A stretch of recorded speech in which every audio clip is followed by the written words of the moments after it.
मैं सुनील जी, खाँटी बिहारी, शुद्ध भारतीय।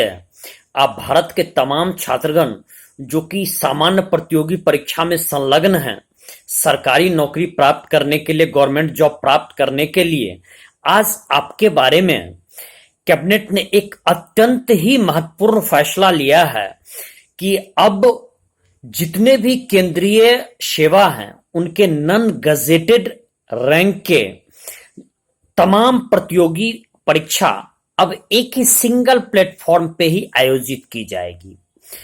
तो ये एक छात्र के हित में लिया गया ऐतिहासिक फैसला है, युगांतकारी फैसला है और इसका दूरगामी प्रभाव होगा। ये मोदी सरकार के लिए मैं इस लिए गए फैसले के लिए मोदी सर को धन्यवाद दूंगा। इस फैसले का क्या क्या प्रभाव होगा, इसके बारे में मैं आपको बहुत ही सूक्ष्मतापूर्वक आपको बतलाऊंगा। लेकिन इसके पहले मैं आपको यह बतला देना चाहता हूं कि इस बात की घोषणा आपको बजट के समय वित्त मंत्री सुश्री निर्मला सीतारमण, इन्होंने ही पूर्व में घोषणा कर दिया था कि सरकार की ये योजना है, अब इसको अमली जामा लाने के प्रयास में सरकार बढ़ रही है। तो ये बिल्कुल ही सरकार मन बना चुकी थी। इसके बाद देखिए कि अब इसका कार्यान्वयन जो किया जाएगा, तो उसमें एक नेशनल रिक्रूटमेंट एजेंसी एनआरए, या आप कहते हैं कि नेशनल टेस्टिंग एजेंसी, इसके लिए आपको ये गठित की जाएंगी। और गठित होने के बाद इसमें एक ही एग्जामिनेशन, जिसको कॉमन एलिजिबिलिटी टेस्ट सीईटी भी इसको कहा जाएगा, ये वर्ष में 1 अथवा 2 बार आयोजित की जाएगी। ये मुख्य रूप से फायदेमंद जो होगा वो रेलवे, बैंक, एसएससी, जिसके लिए अलग अलग पद के लिए अलग अलग परीक्षाएं लिए जाते थे, क्षमा चाहूंगा, और छात्र साल भर इस परीक्षा के चक्कर में, फॉर्म भरने के चक्कर में, अलग अलग जगह घूम घूम करके परीक्षा देने के चक्कर में इनका बहुत बड़ा ऊर्जा और समय का खर्च इसके पीछे हुआ करता था। तो ये अब इसकी बचत होगी। लेकिन इसके पहले मैं आपको स्पष्ट कर देना चाहता हूं कि ये केंद्र की सेवा के लिए है, सेंट्रल गवर्नमेंट के। दूसरा, ये गजेटेड जॉब के लिए नहीं है। सिविल सर्विसेज की परीक्षा, बीपीएससी की परीक्षा या पीसीएस की परीक्षा, अन्य राज्य लोक सेवा की परीक्षा, ये सब आपको अलग होती रहेगी। ये सब की परीक्षाएं अलग होती रहेगी। सरकार की अपनी जो गजेटेड रैंक की परीक्षा, जैसे इंडियन इंजीनियरिंग सर्विस हुआ, इंडियन मेडिकल सर्विस हुआ, इंडियन इकोनॉमिक सर्विसेज हुआ, ये सब चलती रहेगी। इंडियन फॉरेस्ट सर्विसेज हुआ, ये सब बिल्कुल चलती रहेगी। नेशनल डिफेंस एकेडमी हुआ, कंबाइंड डिफेंस सर्विसेज हुआ, ये सब अलग अलग आयोजित की जाएंगी। इस पर कोई भी इसका प्रभाव नहीं पड़ेगा। लेकिन जो सामान्य प्रतियोगी परीक्षा की तैयारी में संलग्न है, उनके लिए क्या फायदा होगा, तो इस पर मैं आता हूं। पहला, कि बार बार फॉर्म भरने के चक्कर से मुक्ति मिल जाएगी। पहले छात्र को होता था, प्राय जो भी छात्र अच्छे होते थे वो रेलवे की भी तैयारी करते थे, बैंक की भी तैयारी करते थे, एसएससी की भी तैयारी करते थे। उनको अलग अलग जगह पर फॉर्म भरना पड़ता था, पैसा खर्च होता था, उनको काफी ज्यादा पैसा का व्यय करना पड़ता था। तो उनके अब फॉर्म साल में जब जब ये प्रतियोगी परीक्षा की घोषणा होगी, वो कॉमन एलिजिबिलिटी टेस्ट की, इसके लिए फॉर्म की घोषणा होगी, तो एक ही फॉर्म भरना पड़ेगा। और यदि वर्ष में 2 बार होती तो 2 बार फॉर्म भरना पड़ेगा। ये बहुत बड़ा उनकी पैसे की बचत होगी। इसके बाद देखिए, दूसरा फायदा इसका है कि परीक्षा अब नियत समय पर होगी। पहले क्या होता था कि रेलवे के परीक्षा का टाइम टेबल तय ही नहीं होता था। कुछ परीक्षाएं आज फॉर्म भरो 2 वर्ष के बाद आयोजित होती थी, कुछ परीक्षाएं 3 महीने के बाद ही आयोजित हो जाती थी। तो इस तरह से कुछ परीक्षा का एक चरण पहले आयोजित हो जाता था, दूसरा चरण में साल भर के बाद होता था आयोजित। बैंक का तो थोड़ा सा शेड्यूल भी तय होता था, लेकिन एसएससी का भी फिर दिक्कत होता था। तो इन सब से निजात मिल जाएगी, जो उनको वर्ष में, मान लीजिए उदाहरण के रूप में, कि यदि एक एग्जामिनेशन मार्च में होती है और एक एग्जामिनेशन सितंबर में होती, तो 2 बार उसके लिए टाइम फिक्स होगा। जैसे प्राय यूपीएससी के लिए या एनडीए के लिए या सीडीएस के लिए वो ऑलरेडी ही समय मोटा मोटी फिक्स होता है। तो ये आपको अब एग्जामिनेशन की समय की अनिश्चितता वो समाप्त हो जाएगी।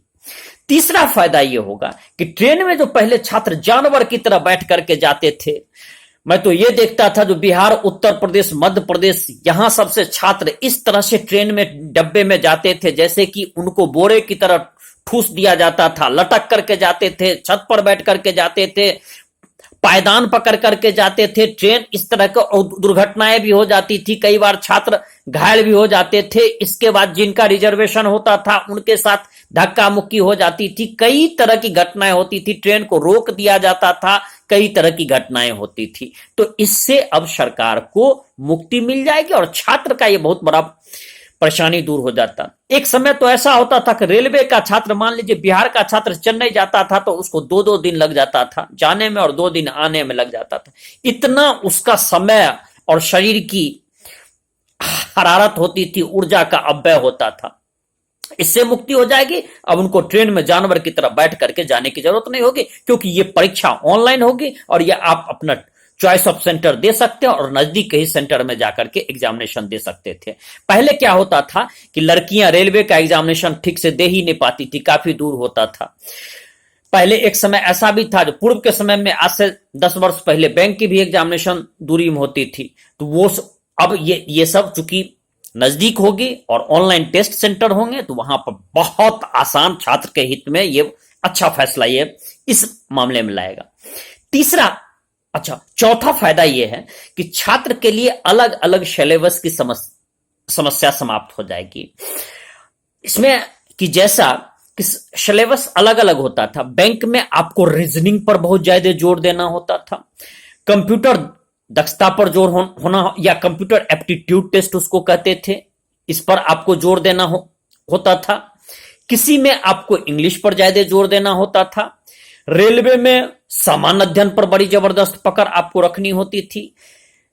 बैंक में करंट अफेयर से आपको ज्यादा पूछे जाते थे। इसके कारण ये जो विषय से संबंधित अलग अलग सिलेबस की थोड़ा बहुत जो भिन्नता होती थी, इसके कारण छात्र को समस्या होती थी। एक एग्जामिनेशन मान लीजिए 15 दिन के बाद दूसरा एग्जामिनेशन होता था तो उनको इसका एडजस्टमेंट में दिक्कत। अब एक कॉमन सिलेबस होगा, एक सामान्य सिलेबस होगा और उसको एक बार छात्र तैयारी करने के बाद उनको तीनों एग्जामिनेशन एक ही साथ चूंकि कंडक्ट हो रही है, एक ही एग्जामिनेशन कंडक्ट हो रही, तो उनको कंपीट करने में, सफलता प्राप्त करने में सुविधा होगी। पांचवा जो फायदा होगा वो सरकार को भी फायदा होगा और छात्र को भी। मल्टीपुल चयन का जो पहले क्या होता था कि जब छात्र की तैयारी अच्छी हो जाती थी, स्टूडेंट अच्छा तैयारी कर लेते थे, उनकी तैयारी एक सैचुरेशन पॉइंट से आगे बढ़ जाती थी, तो एक ही छात्र का चयन बैंक में भी हो जाता था, रेलवे में भी हो जाता था, एसएससी में भी हो जाता था, कई जगह उनका चयन हो जाता था। या मान लीजिए रेलवे के ग्रुप डी में भी हो जाता था और रेलवे के टीटी पद पे भी हो जाता था, एएसएम में भी हो जाता था। वो छात्र क्या करता था, एक नौकरी को छोड़ करके दूसरा में स्विच करता था, दूसरा नौकरी को छोड़ करके तीसरा में चला जाता था। इसके कारण क्या होता था, जब फिर 2 नौकरी खाली हो जाती थी, फिर इसके लिए अगले वर्ष वैकेंसी देनी पड़ती थी और बहुत सारे छात्र बेरोजगार रह जाते। अब एक छात्र 4-4 जगह क्वालिफाई कर जाता था और वो ज्वाइन तो एक ही जगह करेगा, तो उस स्थिति में अन्य 3 छात्रों का हक मारा जाता था या उनको अगले साल फिर, और ये सीट खाली रह जाती थी, फिर एग्जामिनेशन कंडक्ट करना पड़ता था और छात्र को ट्रेनिंग में खर्च, इसके बाद उसको अन्न, और कई छात्र तो ऐसे करते थे एक जगह चयन होने के बाद बिना सूचना दिए हुए दूसरे जगह जॉब ज्वाइन कर लेते थे। तो ये अब छात्र की हकमारी नहीं होगी। जो छात्र जितने जगह हैं, जितने सीट हैं, उतनी छात्र की चयन ये अब सुनिश्चित होगी और मल्टीपुल चयन का समस्या समाप्त हो जाएगा और मल्टीपुल एग्जिट हो जाना जॉब से, वो भी समस्या समाप्त हो जाएगा। तो ये मोदी सरकार की एक बहुत ही अच्छी फैसला है और ये छात्र हित में लिया गया फैसला है। इससे पहले भी इन्होंने फैसला लिया था। मोदी सरकार ने एक फैसला ये लिया था कि पहले छात्र को क्या होता था, अपना फॉर्म अटेस्ट करवाना पड़ता था, अपनी फॉर्म की प्रतिलिपि को अटेस्ट कराना पड़ता था, अपनी सर्टिफिकेट की सारी प्रतिलिपि को अटेस्ट करवाना होता था किसी गजेटेड रैंक के ऑफिसर से। अब उनको खोजना पड़ता था, गजेटेड रैंक के ऑफिसर जल्दी करते नहीं थे, ये है वो है नहीं है, उनको भी दिक्कत होता था मोहर मारने सिग्नेचर में का। अरे जब छात्र का वही ओरिजिनल का ही तो फोटो कॉपी है तो छात्र सेल्फ अटेस्ट करके देते थे। हाँ, जिस दिन नियुक्ति के लिए जाएंगे उस दिन ओरिजिनल और इसको देख करके, और उस समय जब जरूरत पड़ेगी तब ऐसा किया जाएगा। तो फाइनल जॉब से पूर्व में अब सेल्फ अटेस्टेशन से ही काम चलने लगा। इससे काफी छात्र को यह परेशानी से मुक्ति हो गई। तो मैं समस्त भारत के छात्रों से आग्रह करूंगा कि आप नकारात्मक बातों पर बिल्कुल ध्यान न दें।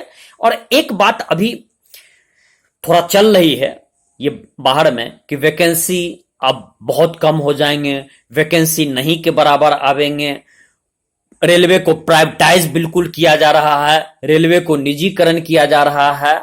आप एक बात ध्यान रखिए, इस क्षेत्र में मेरा 20 से 21 वर्ष का अध्यापन का अनुभव है। मैं आपको बतलाता हूं, आप छात्र रत्ती भर भी नकारात्मक बातों पर ध्यान ना दें।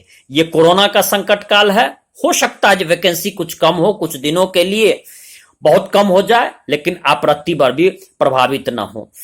ये वैकेंसी घटता बढ़ता है। मैं आपको एक उदाहरण देना चाहता हूं कि 1998-99 के भी दौरान उस समय एक बैंकिंग सर्विस रिक्रूटमेंट होता था, बीएसआरबी कहा जाता था। उसके बाद 2000 ईस्वी आते आते तक उसको आईबीपीएस में, इंडियन बैंकिंग पर्सनल सिलेक्शन, इसको बोर्ड बनाया गया। तो आईबीपीएस बोर्ड बनाया गया, तो बाद में जाकर के उसमें अलग अलग बैंक की अलग अलग एग्जामिनेशन होती थी।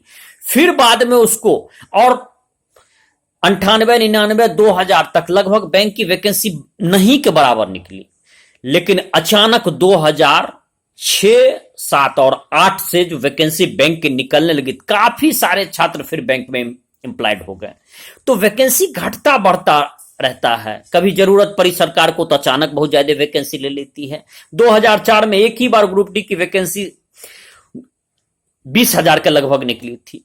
आप देखिए कि 2000 इधर ही 2 वर्ष पूर्व, आपके 2019 से कह सकते हैं कि आप पूर्व चले आए, तो एक ही बार लगभग 80,000 से ऊपर रेलवे ग्रुप डी की वैकेंसी निकली थी। तो ये अचानक कभी कभी वैकेंसी आ जाती है और कभी कम। अभी कोरोना का संकट काल है, देश की आर्थिक स्थिति नीचे डाउनफॉल हुई, तो अभी हो सकता है कम है, लेकिन ये लंबे समय तक ना। एक बात बतलावे, क्या भारत में सेना की बहाली उसको कैंसिल किया जा सकता? नहीं, सेना की जरूरत होगी ही होगी।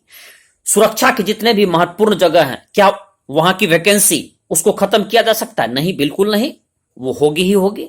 तो आप तैयारी में लगे रहें। दूसरा, अगला ध्यान दें कि रेलवे का निजीकरण, जैसा ये आपको अभी हल्ला चल रहा है। देखिए, निजीकरण जो होता है वो उन्हीं पार्ट्स का होता है जो सरकार के लिए उतनी महत्वपूर्ण नहीं है। लेकिन ऐसा नहीं है जो पूरी संस्था को ही आपको निजीकरण कर दिया जाता है। जो सरकार पर बोझ बन गया है, जिसको सरकार निजी क्षेत्र से भी काम चला सकते, उसको ही निजीकरण किया जाता है। रेलवे ड्राइवर का निजीकरण नहीं किया जाएगा, गुड्स गार्ड का निजीकरण नहीं किया जाएगा, ट्रेन टिकट एग्जामिनर का निजीकरण नहीं किया जाएगा, रेलवे की सुरक्षा से संबंधित कार्यों को निजीकरण नहीं किया जाएगा। हाँ, यह हो सकता है कि जैसे कुछ सफाई कर्मचारी हैं, कुछ संविदा पर काम करने के, जिसमें कम पेमेंट पर सरकार उससे भी बेहतर काम करा सकती है, इसके लिए की जाए। या जो सेक्टर घाटे में चल रहे उसको निजीकरण वो कर सकती है, जो सरकार के लिए एक बोझ बन चुका है। तो ये आपको होता है कि निजीकरण से इसमें, और कई नए नए फिर आपको इसमें सेक्टर भी जुड़ेंगे। तो इस निजीकरण, इस सब के बातों पर आप ध्यान ना दें। वैकेंसी ये आती ही रहती है। इसके बाद आइए कि इसमें जो सतत छात्र लगे रहते हैं, कंटिन्यूअस लगे रहते हैं, लंबे, यदि 2 वर्ष 3 वर्ष इस तरह के लगे रहते हैं, तो कोई न कोई वैकेंसी आपको निकलेगी ही। चाहे आपका और आप रेलवे हो, बैंक हो, एसएससी हो, या किन्हीं नॉन गजेटेड पद में आप चयनित होंगे ही तय माने। ऐसा मैंने अपने 21 वर्ष में के सुदीर्घ अध्यापन काल में मैंने यह अनुभव किया है कि जो जो छात्र लगे हुए हैं उनकी नियुक्ति हुई है। मेरे अध्यापन काल में ऐसे भी छात्र थे जो आपको 18 वर्ष 6 माह में नियुक्ति प्राप्त की, और ऐसे भी छात्र थे जो 36 वर्ष 2 माह में नियुक्ति प्राप्त की। आप समझ सकते हैं ये गैप, कि आप सतत लगे हो तो नियुक्ति आपको मिलेगी मिलेगी।